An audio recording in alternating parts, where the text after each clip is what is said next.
femme politique de poigne, Marlène Schiappa est aussi comblée en amour.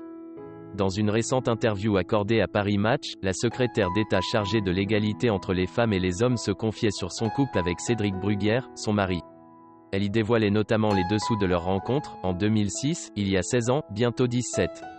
Il venait de passer un entretien d'embauche dans le cabinet de conseil en recrutement où je travaillais. J'avais 19 ans, j'étais assistante.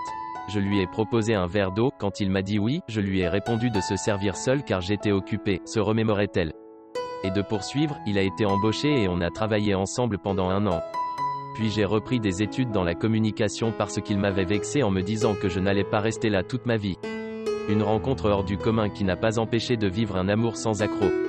Ils sont même parents de 2 filles.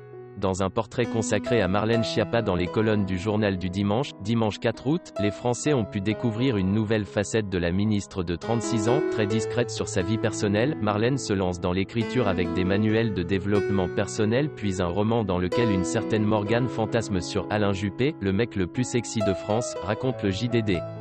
L'auteur du portrait ajoute ensuite, quand je demande à l'auteur si elle partage l'avis de son héroïne, elle me confirme qu'elle est sapiosexuelle. Traduction, excitée par l'intelligence, très méconnue, la sapiosexualité désigne, en effet, l'attirance sexuelle ou sentimentale par des personnes érudites. Les sapiosexuels ne tiennent ainsi pas compte de l'âge, du genre ni même du contexte social de la personne qui les attire.